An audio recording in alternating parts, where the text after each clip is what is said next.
Salut les marques, salut les smarts, bienvenue à Catch Up, je suis Ringside et vous écoutez le 22e épisode du podcast officiel des Cahiers du Catch. On va parler aujourd'hui du Monday Night Raw du 20 septembre 2016 qui se déroule à Memphis, Tennessee, et pour m'accompagner cette semaine, le célèbre, l'homme du supplément,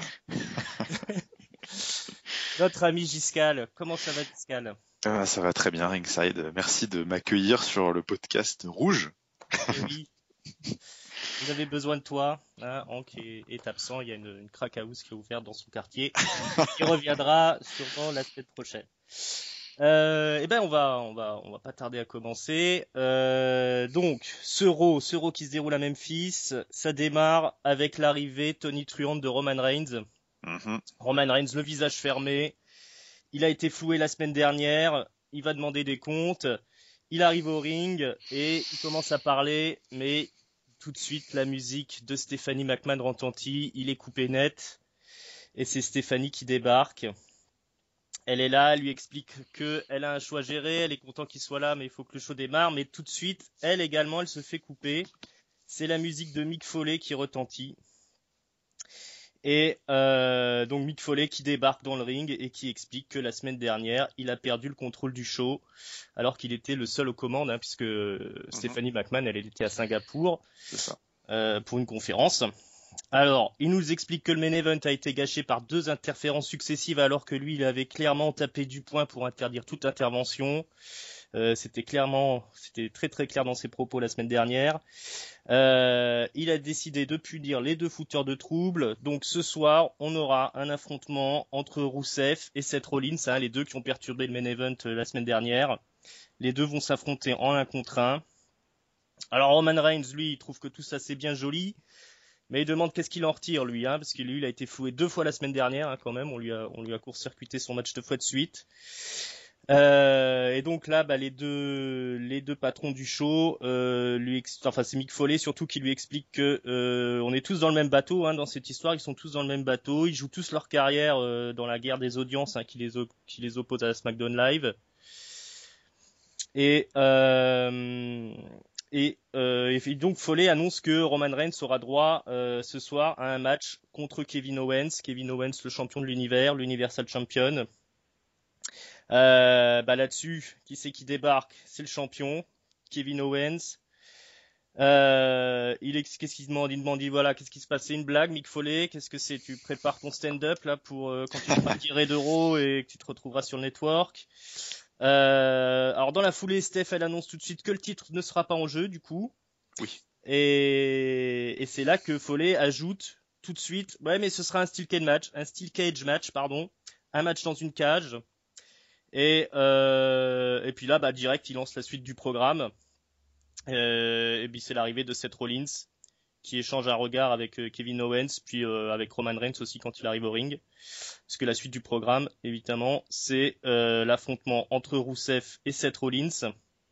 D'ailleurs, après la coupure pub, hein, parce qu'on a une petite coupure pub, on se retrouve backstage dans les coulisses avec Rusev qui vient invectiver Mick Foley.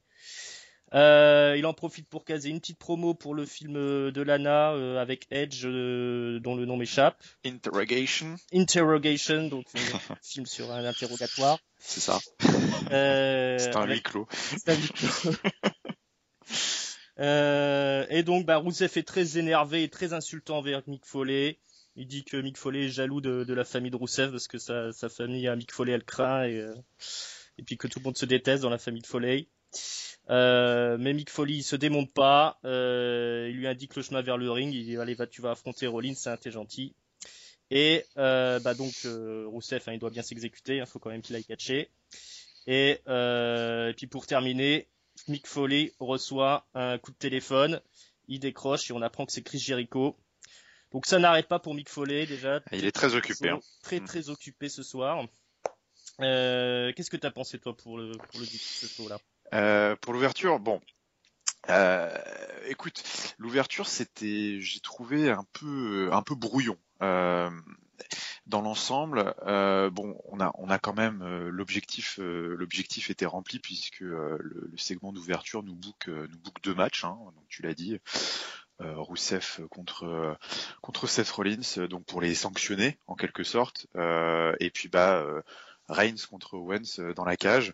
Donc deux décisions qui peuvent faire un peu polémique, parce que c'est vrai qu'on s'attendait à des conséquences peut-être un peu plus lourdes pour Seth Rollins et pour Rousseff, même si finalement on peut se dire que c'est pas non plus une excellente nouvelle pour les deux catcheurs, parce que c'est deux compétiteurs de très haut niveau, donc ils sont peut-être pas forcément ravis de se rencontrer à une semaine de Clash of Champions et de leurs matchs respectifs.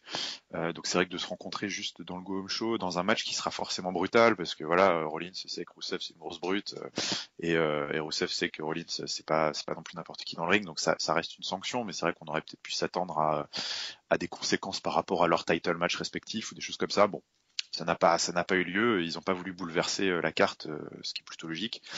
Et puis après on a un steel cage match qui est ma foi plutôt excitant entre Roman Reigns et Owens en main event. Moi, ce que j'ai trouvé un peu flou et un peu brouillon, c'est la relation, je sais pas si tu as ce sentiment-là, c'est la relation entre Mick Foley et Stephanie McMahon qui au final, donc tu l'as dit, Mick Foley book un match, donc une sorte de rematch entre Roman Reigns et Owens pour le titre ce soir. Mhm. Tout de suite, Stéphanie lui dit attends, ce sera pas pour le titre. Et là, Foley en remet une couche. Bon, écoute, si c'est pas pour le titre, c'est le Steel Cage match. Donc c'est une sorte de, je sais pas si on essaye de dépeindre un peu Mick Foley comme un peu un GM incontrôlable qui est complètement désespéré et qui essaye de booker des trucs un peu dans tous les sens, un peu fantastiques, parce que mine de rien, Stéphanie n'a pas tort dans sa réaction. Attends, on va peut-être pas faire des title shots toutes les semaines. On n'est pas en pay-per-view. On va se détendre. Et Mhm. l'autre ne cesse de rajouter des choses. Donc j'ai l'impression qu'on essaye de raconter une petite histoire un petit peu entre les deux, mais c'est pas forcément très explicite à l'écran et ça peut rendre le booking un peu flou, je trouve. Donc j'ai trouvé ça un petit peu brouillon dans l'exécution, parce qu'on a l'impression qu'ils se contredisent, qui se marchent un peu sur les pieds les uns les autres, mais bon, en même temps au final on arrive, le show suit son cours. Donc je sais pas, je suis un peu perplexe sur cette partie-là de l'écriture. Après, sinon en soi l'ouverture fait son office. On a le show qui est lancé. Mais voilà, C'est moi ça. j'ai. Mais ouais, moi, tu vois, je suis un peu à l'inverse de toi parce que je trouve que Ouais. justement ça se dessine un peu plus clairement cette relation entre Stephanie McMahon et Mick Foley, où on sent vraiment qu'il y a une scission qui commence à se Mhm. faire très clairement, avec Stephanie qui protège ses intérêts et qui est tout doucement, ça se dessine que peut-être qu'elle était de mèche avec Triple H parce qu'elle essaye à tout prix de protéger Kevin Owens.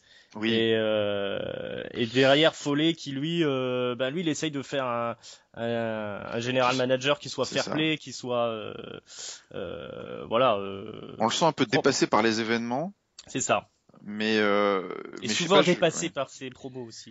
Oui, souvent un peu dépassé par ses promos en effet. Mais du coup, ça peut rendre ses décisions peut-être un peu illisibles ou un peu brouillonnes, Bah, et bon, après ça va peut-être je se trouvais ça décanter. plus brouillon la semaine dernière, Hmm, un peu plus clair cette semaine, ce qui fait que j'ai plus apprécié le show quand même cette semaine hmm. que la semaine dernière. Du moins au niveau du fil rouge de Oui, toute ok. cette histoire autour du titre universel. Alors, on va enchaîner sur le match qui avait été annoncé, le match de punition Rousseff contre Rollins. Donc ça c'est un match qui va être plutôt à l'avantage de Rollins au Ouais. final, même si Rousseff il reste un monstre quand même très puissant, mais Rollins il arrive quand même à dérouler son catch qui est à la fois technique aérien. Rousseff il réussit à diminuer l'ancien champion lorsqu'il l'écrase sur le poteau à l'extérieur du ring en début de match, après avoir évité un joli jumping high knee depuis le tablier Ouais. du ring. Donc Rollins il va vendre tout le long du match sa douleur au dos, mais c'est quand même lui qui fera les moves les plus impressionnants, avec notamment un springboard high knee qui touche sa cible et un impressionnant Falcon Arrow suplex sur Rousseff, c'est pas rien quand même. Mais ça reste très serré. Rousseff, ça reste un monstre implacable. Et au final, on n'arrive pas à les départager, pardon, parce que tout ça se termine par un double count-out. double compte à l'extérieur, les Mhm. deux adversaires ayant oublié que l'arbitre les comptait pendant qu'ils étaient en train de se foutre sur la gueule à l'extérieur. Et alors là, une fois que la cloche a sonné, les deux athlètes, ils vont aller inaugurer la table des commentateurs, hein, qui n'est plus ringside, hein, depuis la séparation des brands, hein, Absolument, absolument. Ouais. à l'entrée de la rampe. Et donc là, Rousseff va tenter de projeter Rollins en contrebas de la table, hein, la plateforme où se trouve Michael Cole et ses amis. Mais il se fait contrer et c'est bien lui qui tombe en bas, hein, parce que Rollins finit par réussir à le pousser en bas et il va le terminer avec un crossbody depuis le haut de la table, hein, qui est assez impressionnant. Et ils avaient Ouais. un petit espace réduit pour faire leur cascade, ils ont réussi à le faire. Là-dessus, Rousseff ne se relève pas et c'est Rollins qui est bien triomphant mais en sale état quand même. Et il y a sa musique qui retentit. Voilà, qu'est-ce que tu as pensé toi de ce match d'ouverture?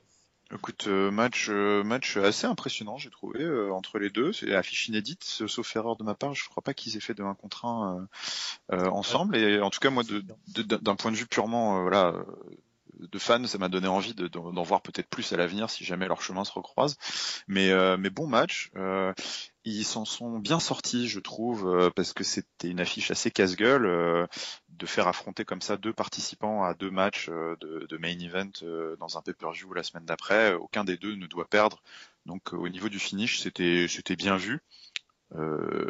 Après, on pourra toujours reprocher aussi à la WWE de booker ce genre de match parce que ça oblige quasiment ce genre de finish un peu en eau de boudin. Mais bon, en tout cas, ça a plutôt bien fonctionné de mon côté parce que voilà, cette brawl un peu violente à l'extérieur du ring qui se finit par un spot super impressionnant.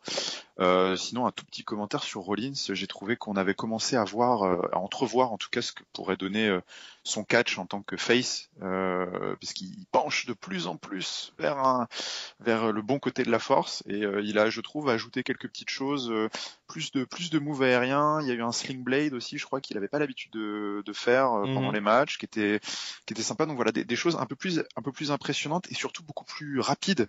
On l'a vu aussi en fin de match enchaîner les suicide dive, les moves de beaucoup plus rapides sans laisser de répit à son adversaire. Donc un catch plus face, plus aérien qui était pas dégueu. Donc j'ai trouvé ça intéressant. Donc dans Mhm. l'ensemble un bon segment. Ouais, ouais. Et bah, il a un style de catch qui se marie bien au fait d'être babyface, hein, Ouais, ouais, tout à fait. Rollins, C'est pour mine ça de que je, rien. je me rappelle à l'époque de la dissension, enfin à la dislocation du Shield, beaucoup de pronostics donnaient Seth Rollins comme étant le face naturel du groupe, et il s'avère qu'il avait pris tout le monde à contre-pied en étant le traître. Mais, Mhm. euh, mais bon, bah voilà, la boucle est bouclée. C'est ça. Voilà, bon, oui, bon, effectivement, un match solide entre les deux. Pas grand chose à redire. Et puis c'était sympa ce petit spot inaugural sur la table des Oui, commentateurs. Voilà, on commence le show avec du gros spectacle. Même si on sent qu'ils en ont gardé un peu sur la pédale oui, au clairement. cas où ils Ouais. doivent se réaffronter d'ici pas longtemps. Mais voilà, match bien solide pour démarrer le show. Même s'il n'y avait pas d'enjeu, hein, certains diront. Mais bon, Et il n'y avait pas d'enjeu, si ce n'est que voilà, il faut gagner du momentum avant son match de pay-per-view. c'est ça, exactement. Et puis il y avait de grandes chances que Rollins se fasse démonter quand même. Mais Oui, visiblement, il est très costaud. oui. Alors, chez les filles, on enchaîne avec la division féminine. Alors, on se retrouve dans les coulisses, toujours avec Mick Foley, hein, qui est, comme on l'a dit, très occupé cette Très semaine. très occupé. Donc, et avec lui, il y a Dana et Charlotte qui sont là, et elles regardent les vidéos de la semaine dernière, et notamment le finish du match entre le triple threat, hein, qu'on a eu la semaine dernière entre Dana, Sasha Banks et Bayley. Et donc, elle visionne le finish où on voit bien que Sasha Banks a également les épaules au sol quand elle fait son roll-up sur Bayley qui lui avait permis de gagner le match. Donc on en avait parlé la semaine dernière dans le Mhm, mhm. podcast. On penchait pour un botch. Alors c'est pas vraiment impossible que ce soit vraiment un botch ici Oui, d'une manière pragmatique ou c'est roublarde, ça. hein, suivant ce que vous en pensez. Ils en profitent un peu pour intégrer ça dans le scénario. Donc, Dana et Charlotte elles disent c'est pas possible, il n'y a pas de gagnante en fait, donc il n'y a pas de challenger numéro 1. Dana demande à ce que Bayley et Sasha Banks s'affrontent ce soir pour déterminer, hein, qui sera le challenger numéro 1. Mais à la place, Mick Foley, il annonce un triple threat à Clash of Champions. Donc, on aura Charlotte, la championne, contre Sasha Banks et contre Bayley pour Clash of Champions. Donc une très belle affiche. Oui, c'est une sacrée affiche. Voilà, nous on est contents, mais Charlotte, ça lui plaît pas du tout. Elle s'énerve très très beaucoup et elle pousse la pauvre Dana, elle la pousse par terre. Voilà, encore une humiliation de Dana Brooke. C'est ça. Voilà, qu'est-ce que ça te fait dire cette petite. Bon, écoute, ouais, sur le fameux botch, enfin bon bah botch ou pas botch, je pense qu'on le saura jamais, mais bon en tout cas, si c'était un botch, on était clairement dans une séquence un peu de damage control comme ils disent hein, les Américains, et à la limite je trouve que à ce niveau-là ils s'en sont pas trop mal sortis, si jamais c'était vraiment un botch, parce que en effet on a tous vu qu'il y avait les épaules de Sasha Banks qui étaient au sol la semaine dernière, donc il me semblait logique d'adresser le problème cette semaine, ce qui était que c'est plutôt bien fait. Moi là où je suis déçu, j'ai pas grand chose à dire sur la logique du segment en soi, parce que bon bah voilà, si Sacha et Bayley sont aussi vainqueurs l'une que l'autre, moi finalement, comme Bayley avait déjà battu Charlotte dans le passé, je peux comprendre la logique derrière Mick Foley de dire bon bah écoute allez hop c'est parti triple threat. Moi là où je suis déçu c'est d'un point de vue purement de la progression de la storyline, on va dire, parce que j'aurais préféré voir un triple threat plus tard. Je trouve que c'est dommage de le gâcher. Enfin, il sera pas gâché, ça, je pense que ça va être un excellent match, mais de le donner aussitôt, parce que c'est quand même un triple threat de rêve hein, dans la division féminine. Là, je pense que ça va être un super match. Je l'aurais plutôt vu peut-être à Survivor Series ou dans un pay-per-view interbrand plutôt que dans ce pay-per-view-là, mais bon, c'est le seul grief que j'ai. Enfin, non, j'ai un autre grief, ce serait peut-être ce fil rouge avec Dana Brooke qui, moi, m'agace un petit peu, parce qu'ils mettent beaucoup le focus là-dessus, et au final, peut-être presque au détriment de la ceinture en elle-même, parce que ça prend beaucoup de place maintenant, chaque semaine dans les émissions à Raw, je trouve ce teasing de rupture, qui n'arrive jamais vraiment, ou qui arrive un petit peu, mais pas complètement, et on s'en fiche un petit peu. Enfin moi en tout cas je m'en fous un petit peu et je trouve que ça prend un peu trop le pas sur la storyline principale. Voilà, Ouais, ça tire un peu en longueur, mais ça tire trop en puis on longueur. sent Voilà. qu'ils utilisent ça pour combler un peu du temps d'antenne. Ouais. Parce que peut-être qu'au niveau de Sasha Banks, comme elle est pas phénoménale au micro, Ça clairement. ça Ouais. fonctionne mieux avec Dana et Charlotte. Peut-être. D'ailleurs, on va rester chez les filles, on va enchaîner sur ce qui se passe après pour elles. Hein. On n'est pas chronologique, mais on va terminer avec la division féminine. Alors, on a justement un segment en coulisses avec Sasha Banks et Bayley. Bayley, voilà, c'est un peu à toi, à moi, c'est moi qui ai gagné, c'est toi qui as gagné. Je suis content, on va se retrouver en triple threat, ça nous rappelle NXT. Voilà, mais bon, Sasha Banks, elle a pas l'air plus emballée que ça. Non. Elle explique que NXT, ouais, c'était la bonne époque, mais quand même, on était rivales. Et puis bon, voilà, elle dit ce soir on fait une trêve et puis parce qu'elles doivent affronter Dana et Charlotte. Donc elles font la trêve ce soir pour aller affronter la championne et son larbin en tag team match. Alors, ce match, en effet, c'est toujours un début de match qui est un peu au détriment de Dana Brooke, qui est humiliée. Elle tente à un moment donné de faire une interférence, mais elle vient au milieu des cordes, là, au milieu du ring, mais Bayley lui envoie Charlotte, elle se mange Charlotte dans les gencives en fait. Vindicative, elle rentre dans le ring, mais elle se fait rapidement éjecter par Bayley, hein, donc vraiment toutes ces tentatives ne donnent rien du tout. Il y a la coupure pub, et après donc on revient dans le match, donc après c'est quand même clairement une domination de Charlotte et Dana tout du long. Elle cible notamment le dos de Sasha Banks, hein, qui est elle est emballée, hein, elle a un pansement autour je sais pas comment on appelle ça, hein, les bandages. Bandage plutôt, je sais comment on dit ça, mais je l'avais oublié. Donc voilà, on finit par avoir quand même un out tag de Bayley, qui a deux doigts de placer son Bayley to Bayley sur Charlotte. Mais elle est retenue par Dana Brooke, qui lui accroche la jambe. Et le temps qu'elle invective Dana, Charlotte elle en profite, hein, elle profite de l'ouverture et elle va sécher Bayley avec un Bigfoot. Et elle fait le tomber pour le compte de 3. Et donc compte de 3, victoire de Charlotte et de Dana Brooke. On sent un peu de tension entre Bayley et Sasha Banks à la fin du match. Et attention Giscal parce que je crois que tu respires dans le micro. Ah, pardon. Voilà, donc un match qui se termine donc sur la victoire de d'Anna et Charlotte. Qu'est-ce que t'as pensé de ce match rapidement? Écoute, bien, j'ai pas grand-chose à dire sur ce match. Je trouve ça plutôt logique et bien exécuté. Bon, le match m'a pas transcendé. Hein, c'est pas, j'ai pas été complètement ébahi par la performance des quatre. Mais voilà. Sacha et Bayley étaient clairement en tension avec le petit segment que tu avais rappelé avant le match. Bayley joue vraiment le personnage de la jeune un peu rookie complètement émerveillée par ce qui se passe et tout ce qui lui arrive. Elle est absolument ravie d'être dans un triple threat. Sacha Banks est elle beaucoup plus sérieuse et voit plutôt d'un mauvais œil son inclusion. Donc tension pendant le match et du coup défaite un peu causée par du coup cette tension là. Dans le même temps, Charlotte prend une victoire qui à mon sens est plutôt bienvenue après avoir perdu contre Bayley il y a quelques semaines et après avoir été plutôt en retrait, je trouve. Dans ses segments et toujours handicapée par Dana Brooke, je trouvais que c'était bienvenu qu'elle prenne cette victoire. Donc dans l'ensemble, c'était plutôt bien exécuté.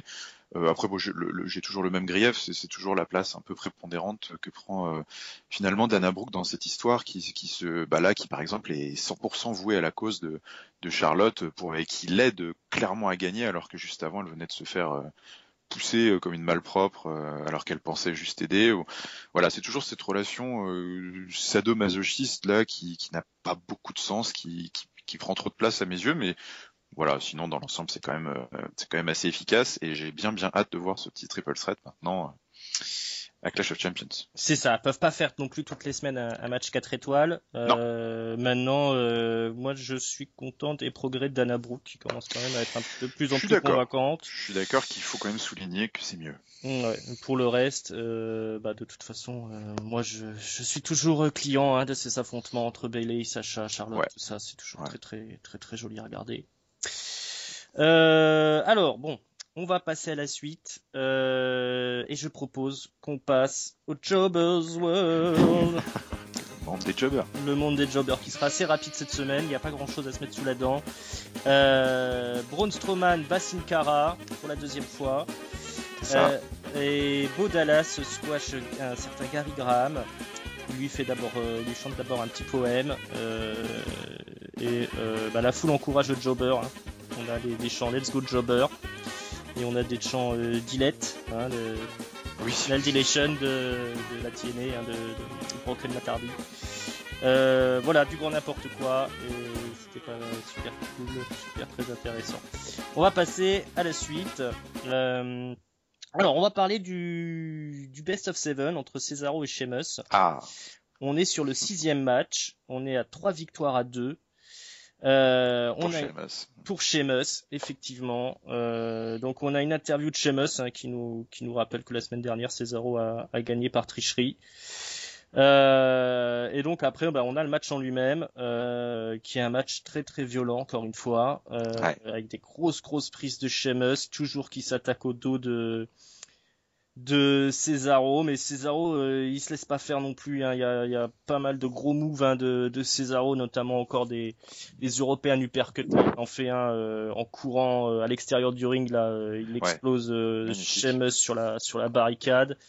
Il y a aussi à un moment donné, Sheamus il le soulève pour le crucifix là, au lieu de le faire atterrir devant lui, il le fait atterrir sur son genou, bien le dos directement sur le genou de Sheamus, mais ça se termine quand même par la victoire de Cesaro avec le neutralizer, parce qu'il arrive à cueillir en fait Sheamus qui est à l'extérieur du ring, qui tente son coup de bélier à la volée là, absolument, qui se tient aux cordes et effectivement évidemment Cesaro le chope avec l'European uppercut et après il le place dans le neutralizer, le compte de 3, une victoire à nouveau de Cesaro, et donc qui revient à 3-3, label à Clash of Champions. Encore un gros match entre les deux. Ouais. Je suppose que ça t'a plu, toi.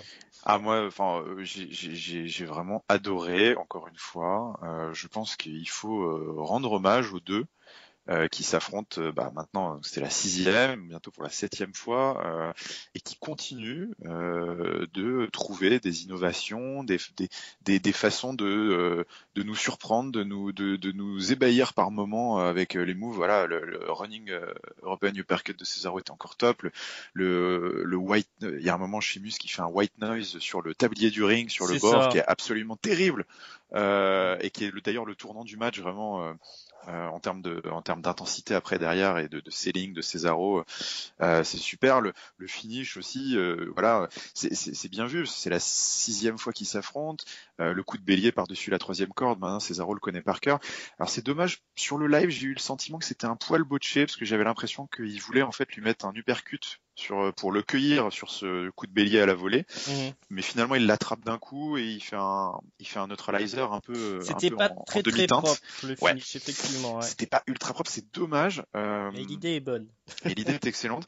Et voilà. Et moi, je trouve que c'est vraiment, enfin voilà, il faut rendre hommage parce que évidemment c'est pas le point focal du show, c'est pas le must see du show chaque semaine, mais ils sont sortis d'un traquenard annoncé, d'un accident industriel presque annoncé à l'avance de ces Best of Seven à voilà des matchs qui sont juste très très appréciables chaque semaine. Moi, l'histoire racontée me convient très bien. Évidemment que c'est prévisible. Bon, bah, il était mené 3-0, il remonte 3 partout, mais c'est l'histoire du babyface acculé qui remonte, qui gravit la montagne, qui lutte contre sa douleur, sa blessure pour surmonter le méchant. C'est bien. Voilà, ça marche bien, ils le font bien, et j'ai personnellement très très hâte de voir la 7e parce que quand je vois ce qu'ils sont capables de faire en 10 minutes chaque semaine, je pense que le dernier match ils sont capables de faire quelque chose de très très beau et ça va être vraiment très sympa à suivre. Donc voilà, encore une fois, c'était du bon boulot. Ok. Ouais, bah effectivement une belle réussite. Moi je trouve ce Best of Seven. Il y a eu Mm. que des très beaux matchs. Et puis je pense qu'on aura encore un beau match à Clash of Champions. Et puis voilà, encore cette semaine, il y avait encore des moves assez originaux, Non. des Puis c'est marrant de transitions. voir l'évolution du catch de Cesaro qui finalement arrive à proposer autre chose parce avant sa feud contre Sheamus, c'était Cesaro, oui, c'est pound for pound, c'est le catcheur le plus puissant de la WWE. Tous ses moves étaient basés sur la puissance, la prouesse physique. Et là, il est obligé du coup d'évoluer vers un autre style parce que sa blessure au dos l'oblige. Enfin voilà, moi j'aime bien à chaque fois quand il vend le fait de, tu vois, on voit que ces prises de son arsenal habituel sont neutralisées une par cette blessure. Je trouve que c'est assez intéressant, c'est pas mal. Et puis et Sheamus aussi en sort grandi, hein, parce que Oui, je sais mieux ça. même s'il perd, voilà, il se C'est pas présente très pour grave, je pense, s'il perd ça. c'est ça. Voilà, bah on va enchaîner sur la suite. Alors, rapidement, hein, on va parler de Nia Jax et Oui. Alicia Fox. Donc on a une petite vidéo qui nous rappelle ce qui s'est passé la semaine dernière, hein, où Nia Jax a détruit Alicia Fox. Elle a survécu Alicia Fox et il y aura une revanche à Clash of Champions dans le kick-off. Voilà, bah écoute, on va pouvoir voir Nia Jax Ouais. dans un affrontement un peu plus long, sauf si elle détruit Ou pas. Alicia Fox en 3 minutes. C'est pas sûr. Ce n'est pas improbable. Non. Voilà, on va peut-être pas s'éterniser là-dessus, à moins que tu aies quelque Non. chose à dire de Non, spécial. je pas Oui, spécialement hâte. alors, on va revenir un peu plus tôt dans le show et on va commencer à s'intéresser à la petite vie de Chris Jericho. Puisqu'on retrouve notamment Y2J et son meilleur ami Kevin Owens dans les vestiaires. Jericho, il explique que Mick Foley, en fait, il lui en veut personnellement, qu'il l'a jamais aimé et qu'il en profite. Il passe par Kevin Owens pour l'atteindre depuis que ce dernier est champion. Bon, Kevin Owens, bon an mal an, il acquiesce, hein, oui, t'as sûrement raison.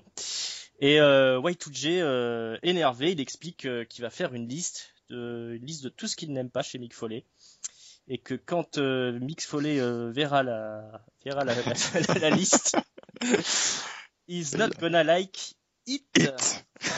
C'est ça. C'est ça. Et il s'en va et il crie get out of my way. Et je suis pas sûr qu'il y avait quelqu'un sur son chemin. Mais, Non, probablement pas. C'est peu importe. Mais c'est pas grave. Chris Jericho toujours en roue libre. Et donc, après, c'est l'heure de la liste de Jericho un peu plus tard dans le show. où on a d'abord Y2J qui fait face à Mick Foley dans les coulisses. Et donc là, clairement, il lui dit à Mick Foley, écoute, tu ne m'as jamais aimé. Et là, Mick Foley lui répond, c'est pas vrai. C'est moi qui t'ai recommandé à Paul Heyman à l'époque de la LCW. J'étais venu te voir dans tes petites fédérations. Donc effectivement, ça fait longtemps que je t'aime pas, mais on peut pas dire que je t'ai jamais aimé. Donc Y2J commence à énumérer ses griefs qu'il a sur sa petite liste. Il a sa petite liste sur lui là. The List of Jericho. The List of Jericho. Et donc le premier grief, c'est Mick Foley, il humilie les superstars, comme il vient de le faire là, en se foutant de la gueule de Jericho. Mick Foley, il dit toi, je t'entends pas, je comprends pas ce que tu me dis. Donc Y2J il se répète, nanana. Et Mick Foley il s'énerve, il dit je t'entends pas parce qu'il me manque une oreille, stupide idiote. Y2J il dit deuxième grief, il vole les catchphrases. Et puis il lui dit mais le pire pour Mick Foley chez toi c'est ton goût vestimentaire déplorable. Parce que c'est vrai qu'il est habillé un peu bizarrement, Mick Foley. Oui, c'est très bizarre. Et Foley il lui rappelle que lui, Chris Jericho, il porte quand même un gilet sans chemise et avec une écharpe. Donc il est un peu mal placé pour donner des conseils vestimentaires. Alors Y2J lui explique quand même que c'est la mode au Luxembourg. Oui, c'est vraiment venu d'ailleurs ça. Voilà. Donc c'est facile de se moquer, mais il est peut-être juste à l'avant-garde de la mode. Foley, il lui explique que peut-être que c'est la mode au Luxembourg, mais en tout cas il est ridicule. Ici, à Memphis, Tennessee. Et Y2J ça lui plaît pas et il rajoute dans la liste, il utilise de la cheap pop de Babyface, Foley avec des petites répliques faciles. Et que maintenant c'en est trop, il est obligé de donner au monde The List of Jericho. Il va falloir que le monde soit au courant. Et donc du coup, on retrouve Jericho dans le ring un petit peu plus tard, après la coupure pub. Et donc il explique au public présent qu'il a fait une liste.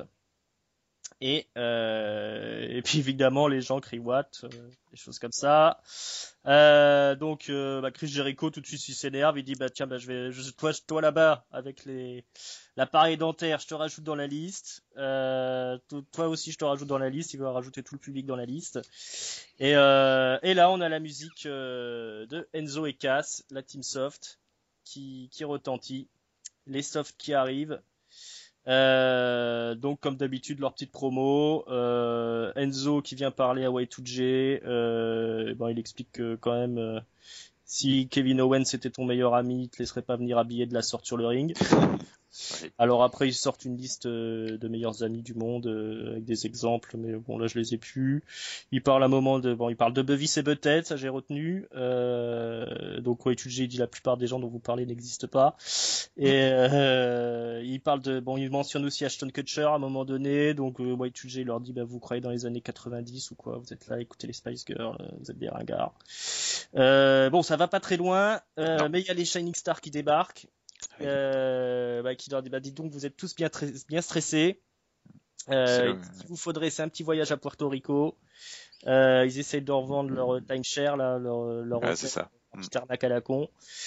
Ils sont aussi coupés par le New Day qui débarque, distribution de céréales dans le public. Xavier Woods qui fait sa petite pub pour son show sur YouTube Up Up Down Down. Et puis ils expliquent qu'ils viennent là, ils ont une très bonne raison de venir, c'est qu'ils ont rien de mieux à faire. Voilà. Ils font même plus d'efforts. Aveu total d'impuissance. Voilà. Les gars, il fallait bien qu'on nous case à un moment donné dans la soirée. Mais bon, ils n'ont pas besoin de faire plus d'efforts parce qu'il y a Anderson et Gallows qui débarquent aussi. Ils prennent un peu bon point de vue, ils disent dites donc tout ça est ridicule, c'est bien pour ça qu'on vient récupérer les ceintures à Clash of Champions pour que tout ça se termine là au niveau de vos bouffonneries. Y2J il s'en va énervé en ajoutant tout le monde sur la liste. Je dis toi sur la liste toi aussi. Et là dans son dos il y a Sami Zayn qui débarque et qui vient le molester. Les coups pleuvent sur Jericho, il ramène Y2J dans le ring, là tout le monde se marave, coupure pub et du coup on se retrouve avec un match 5 contre 5 Donc d'un côté les gentils avec la Team Soft, Sami Zayn Et le New Day. et le New Day. Effectivement, le New Day était là. Et de l'autre côté, on a Anderson, Gallows, les Shining Stars de Puerto Rico et Landy Y2J. Bon, bah c'est pas un match fantastique. Non. Quand même un gros attaque de Big Cass à un moment donné qui fait le ménage dans le ring et autour du ring.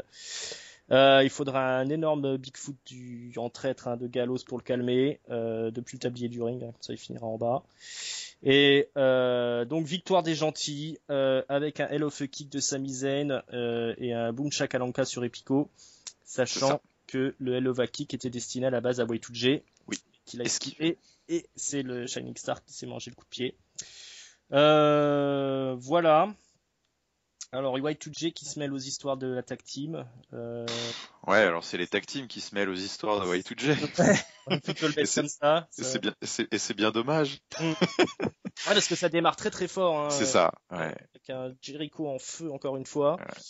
Et c'est ce que je m'étais noté, c'est qu'on a alterné l'excellent et le catastrophique, et c'est tout le segment pendant, parce que ça, je pense que la promo plus le match et tout, on a bien dû prendre 20 minutes de notre temps là.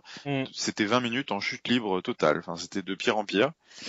Donc ouais, c'est dommage et inutile, enfin on va pas commenter sur une sorte de gros bordel de 5 contre 5 et la fameuse promo des équipes qui arrivent une à une, ça n'a pas grand intérêt, mais je me contenterai juste de rappeler la phrase que tu as citée et qui pour moi est juste terrible et très révélatrice, c'est quand le New Day arrive et qu'on leur demande pourquoi ils sont, enfin on leur demande même pas pourquoi ils sont là, Biggie qui dit spontanément de lui-même, bah parce qu'on n'a rien d'autre à foutre.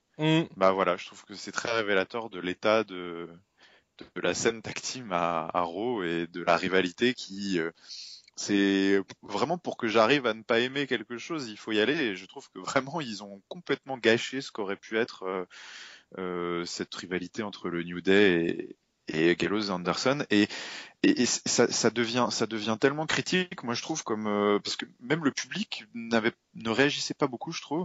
Ça devient critique que je suis presque à souhaiter que le New Day finisse son règne et passe à autre chose, peut-être parce que ça commence à tourner en rond et cette rivalité leur fait plus de mal qu'autre chose, je pense. Donc voilà, c'était pas bon et ils ont gâché, je trouve, mon moment avec Chris Jericho où moi j'étais mort de rire du début à la fin. Ouais, un grand Chris Jericho encore une fois et puis effectivement au niveau tag team c'est très très léger et puis bon on a quand même un Sami Zayn revanchard mais assez effacé dans le match. Bah oui, ça passe en second plan quoi. Donc pas on va pas une gestion exceptionnelle mais bon Jericho est tellement bon. Voilà, c'est jeter tout ça comme ça. On va pas me faire croire qu'en 3 heures d'émission ils avaient pas le temps de faire mieux que de faire ça quoi en fait. Donc et puis ça me donne pas spécialement envie de voir le match par équipe de dimanche quoi. C'est surtout ça le problème. Et ça me donne pas plus envie de voir Chris Jericho, Sami Zayn alors que pourtant à la base j'étais plutôt chaud pour ce match. Mais là Sami Zayn n'apparaît pas spécialement en valeur. Enfin j'ai pas. Je sais pas, ça m'a pas boosté pour les 2 matchs, donc au final l'objectif n'est même pas rempli et ça a pris beaucoup de temps et c'était mou quoi. Ou du moins ouais, le match n'avait rien d'exceptionnel. Voilà, bon pas grand chose de plus à ajouter là-dessus, une petite déception. Bon, on va passer à la suite et là on est dans le moment historique de oui.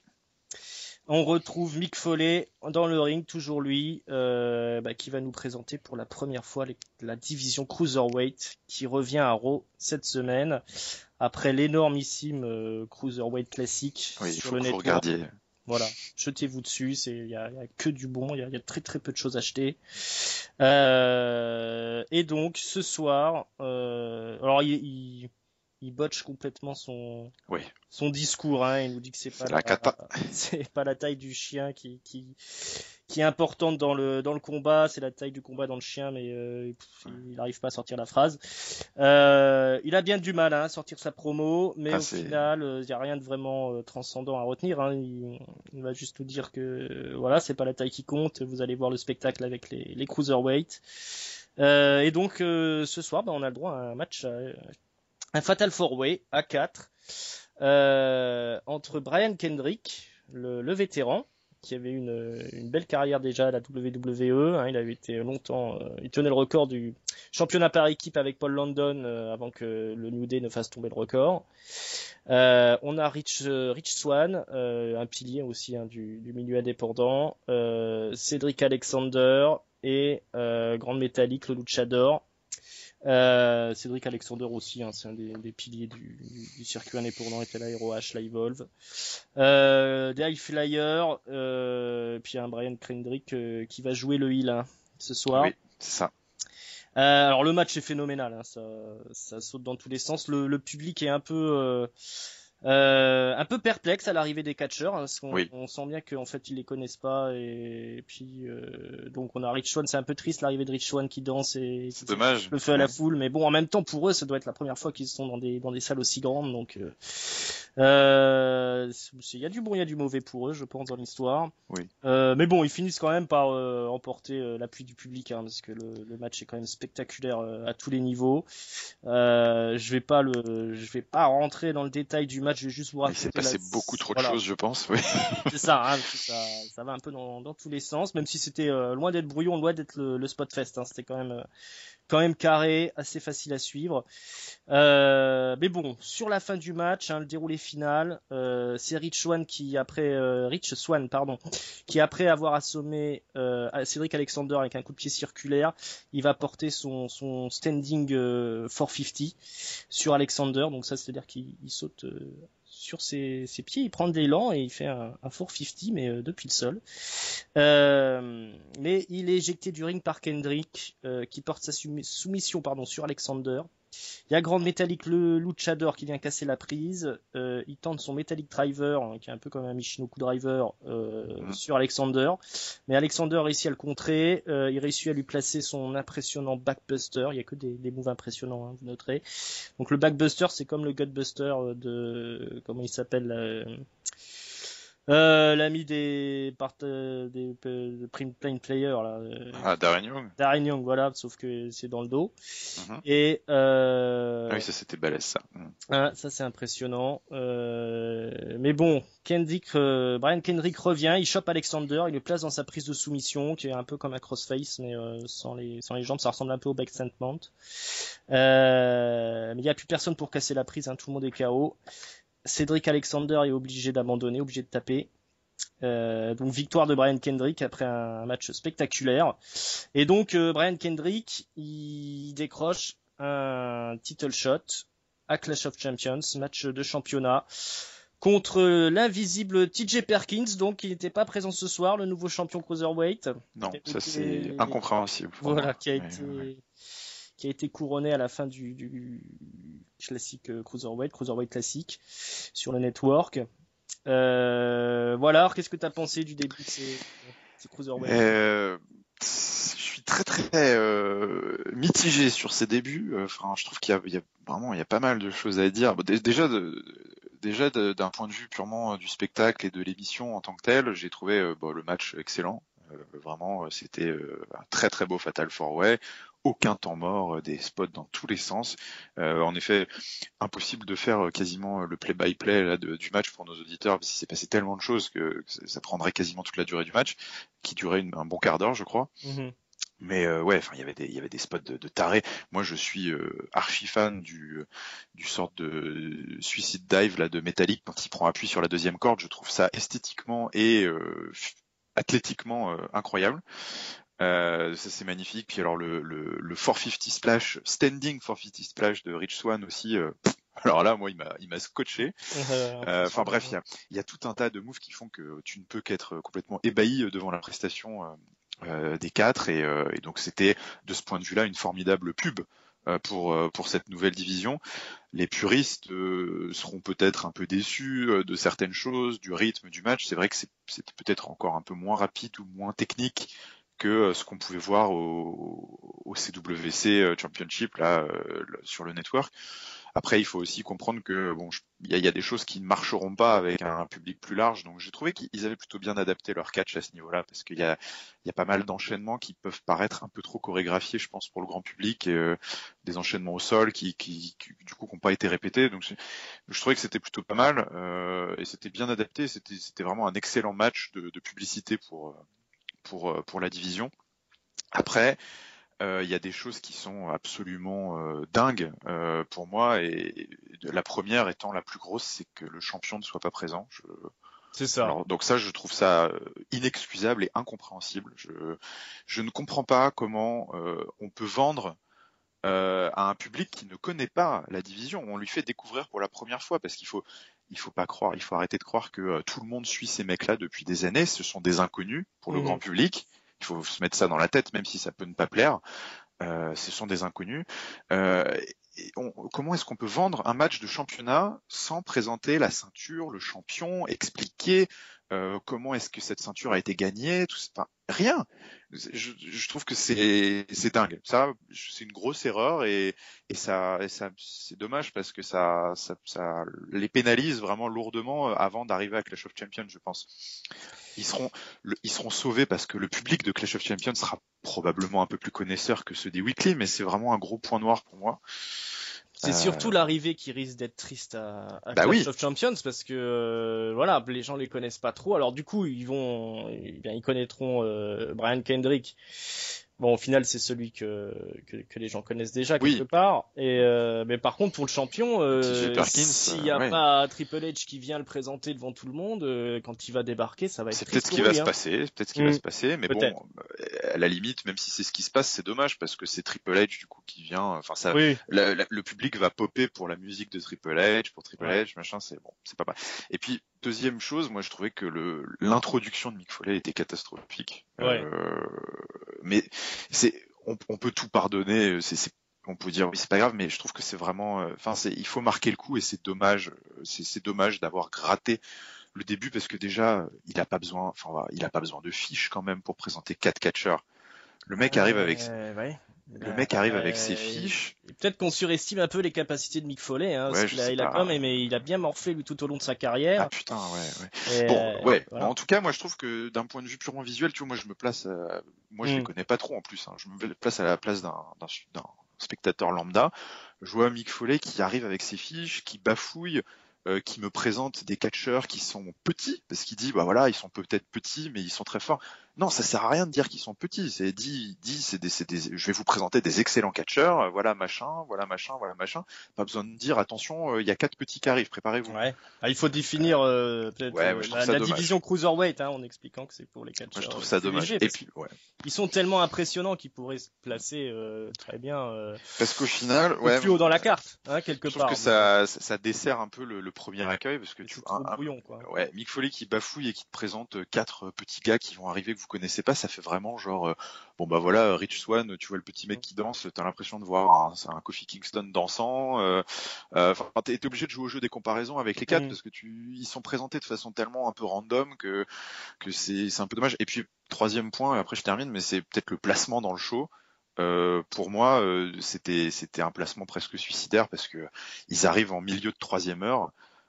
C'est terrible pour eux. Enfin, genre moi, de toute façon, je pense que Raw c'est trop long, et c'est le principal défaut de cette émission. Mais arriver aussi tard dans l'émission, le public a déjà bien bouffé. Attend en plus avec impatience, je pense, le Steel Cage match derrière. C'est dur comme spot, c'est vraiment dur. Et peut-être que des petites interviews backstage ou un match un peu plus tôt dans l'émission aurait peut-être été plus judicieux que là. Mais bon, donc voilà. Dans l'ensemble, je reste très excité, parce que voilà, moi j'ai bien aimé le tournoi et tout. Mais je me mets à la place du plus grand public. Je trouve que c'est une occasion un peu manquée, et bon. Il va falloir cravacher quand même pour que ça s'installe et que ça ait du succès. Bah après, c'est leur in-ring, hein, qui fait la différence. C'est ça qui va faire la différence. Parce que je sais pas s'ils vont développer des storylines. Non, je pense que ça passera énormes, par le ring. Hein. Mais bon, c'est voilà, ils ont bien fait un peu le mix entre le catch classique et le catch cruiserweight là sur cette semaine-là. Je pense qu'il faut rester un peu dans cette lignée-là pour que le grand public adhère complètement, parce que s'ils partent vraiment dans du catch façon indie, non, ça fonctionnera pas. Ça fonctionnera pas. Ça va choquer un peu les gens, ça va les faire sortir des matchs. Donc, faut garder un petit peu ce côté un peu grand public. Voilà, mais alors il faut pas le placer là effectivement dans la carte. Moi, je pense que l'ouverture de show, comme à l'ancienne à la WC. Ça aurait pu être l'ouverture du show, pourquoi pas. Ouais, clairement. Là, pour un truc historique qui nous tease depuis des semaines, effectivement, ça a été un petit peu maladroit, voire bâclé, on peut dire. Bah ouais, franchement, ouais, on peut le dire. Voilà, alors c'est quelque part une déception, mais après reste. Mais bon, ça reste encourageant parce qu'on est super content de voir la division arriver. Et puis le match était quand même très bon. Le match vaut le détour. Puis on aura sûrement un super match encore à Clash of Champions. Oui, je pense. Entre Perkins et ce sera finalement la meilleure pub pour Perkins. C'est ça. Voilà. Bon, la suite, on va revenir sur ce qui se passe autour de la ceinture universelle. Plus tôt dans l'émission, on a Seth Rollins qui rentre dans le bureau de Stephanie McMahon et il lui demande pourquoi vous me faites ça, pourquoi vous êtes aussi méchant. Donc elle en sait rien, Stephanie McMahon, mais comme elle lui court sur le haricot, si elle doit donner une explication, peut-être parce que tout simplement c'est qu'il a perdu le titre WWE au profit de SmackDown Live. C'est peut-être aussi parce que Triple H, il en a marre d'être embarrassé par les agissements de Rollins. Rollins qu'il avait été lui-même chercher, le King of Kings dans The Shield, pour en faire son champion. Donc voilà. Donc c'est peut-être pour ça, peut-être parce que t'es qu'un gros loser au final, cette Rollins, et que t'as gâché tous les espoirs qu'on avait placés en toi. Donc Rollins, lui, il explique qu'il faut faire quand même attention parce que lui, il les connaît par cœur. Il connaît toutes leurs tactiques, il pourra anticiper tous les petits coups en traite qu'ils pourraient faire. Donc il risque de devenir leur pire cauchemar. Et que quand il sera de nouveau l'Universal Champion, quand il sera l'Universal Champion, ils pourront peut-être pas le contrôler, ce sera peut-être le premier champion qu'ils pourront pas contrôler depuis longtemps. Maintenant Stéphanie, elle a une totale confiance en Kevin Owens pour être le bon choix, pour être le champion, pour diriger Raw face à SmackDown Live et remplacer Seth Rollins. Donc Rollins, il ajoute rapidement qu'elle a changé, et elle a changé apparemment depuis le retour de son frère Shane McMahon. C'est ça. Et on entend quelqu'un dans le public crier Brother Nero. Encore une référence, un petit parasitage par Broken Matt Hardy. Et donc un peu plus tard dans l'émission, carrément à la fin de l'émission, puisque c'est le main event. C'est le main event. On a ce match entre Roman Reigns et Kevin Owens. Donc dans une cage. C'est peu ou prou à peu près le même match qu'on a eu la semaine dernière, mais avec une cage autour. C'est toujours du très solide, du très violent. Roman Reigns tout en puissance. Puis Kevin Owens aussi qui rend coup pour coup. Toujours des moves très puissants de la part de Kevin Owens, avec des super kicks toujours placés out of nowhere. Roman Reigns est booké très très fort, parce qu'il arrive à survivre à une pop-up powerbomb quand même. Oui, ça c'est pas tous les jours. C'est pas tous les jours qu'il y a quelqu'un qui se relève de ça. Je crois que même John Cena avait du mal à s'en sortir. Moi j'ai cru retomber à ce moment-là. Ouais, pareil. Mais bon, alors ça se termine. Si vous voulez, les deux sont en train d'escalader côte à côte la cage. Kevin Owens, il prend la tête de Roman Reigns pour la frapper contre la grille en lui expliquant c'est moi the guy, il lui gueule dessus férocement. Mais Roman Reigns, il réussit à s'en sortir en sautant et en plaçant un Superman Punch à Kevin Owens. Tous les deux s'écroulent au sol. Et là, ils vont tous les deux essayer de s'échapper. Roman Reigns, il va passer par en haut de la cage. Et Kevin Owens, il va ramper jusqu'à la porte. Donc les deux sont coude à coude, et c'est quand même Roman Reigns qui finit par sauter avant que Kevin Owens ait réussi à atteindre le sol, à sortir de la cage. Roman Reigns qui a un poil plus rapide donc que Kevin Owens, et qui gagne le match. Il a pas le temps de fêter, hein. Bon, il est en sale état déjà, et voilà que Rousseff débarque à nouveau. Donc la cage elle aura servi à rien, hein. Il y aura comme une interférence en fin de match. Il est bien accueilli par Roman Reigns qui arrive à le maîtriser. Il le tabasse, l'envoie contre l'escalier du ring, il commence à le tabasser contre l'escalier du ring, et il est juste à côté de la porte de la cage, et là Kevin Owens il en profite, il ouvre violemment la porte, qui vient percuter le visage de Roman Reigns, le beau Roman, qui s'écroule. Il se relèvera pas de ça. Le Bulgare et le Canadien ils vont ensuite le ramener dans la cage. Ils vont fermer la cage avec une chaîne et un cadenas, et ils vont commencer à passer à tabac le Samoan. Rousseff finit par porter la collade, hein, évidemment. Mais voilà, le héros débarque, Seth Rollins débarque pour sauver son ancien rival, mais aussi son ancien compagnon du Shield. Il escalade la cage, il assomme Kevin Owens, puis Rousseff qui tente de le repousser, hein, en escaladant aussi la cage de leur côté. Ensuite, il est en haut de la cage et tel un Eddie Guerrero, il nous fait un crossbody du haut de la cage sur les deux bourreaux de Roman Reigns, sur le Canadien et le Bulgare.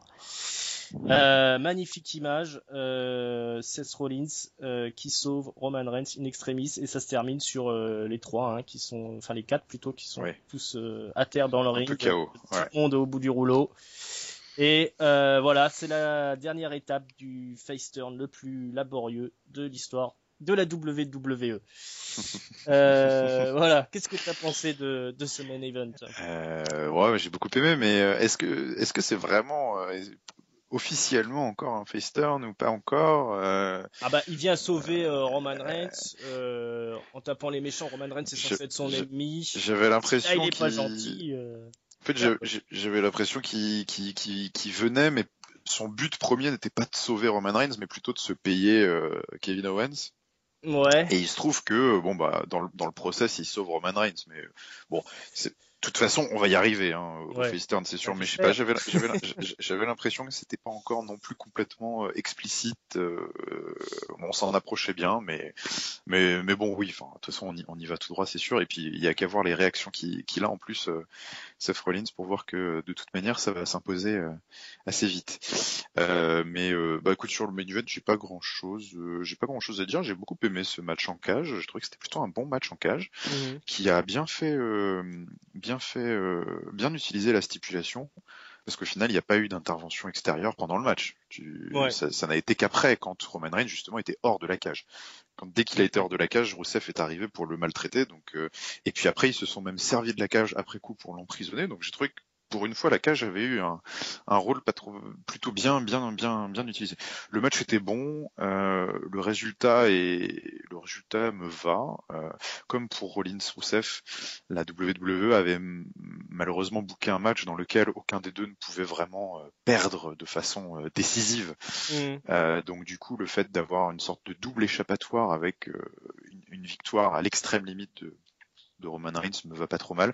J'aurais comme critique quand même le fait que pendant tout le match, déjà s'échapper de la cage c'est pas forcément très face, mais pendant tout le match Roman Reigns n'a fait que ramener Owens dans le ring, et puis au final d'un seul coup il décide qu'il va s'échapper alors qu'il est complètement KO, et en plus il décide de s'échapper par-dessus, ce qui est le plus compliqué. Donc j'ai pas trouvé ça très logique, mais bon, c'est l'exécution du finish est un peu bancale. Voilà, un peu bancale. L'idée est bonne, mais voilà, bon après c'est comme il y a le tabassage en règle qui se passe juste après, oui, on comprend mieux forcément. Ça a un sens. Ça passe dans le. Voilà. Donc ça passe. Voilà. C'est pour une petite critique, pour pas dire non plus que j'ai tout aimé dans ce match. Voilà.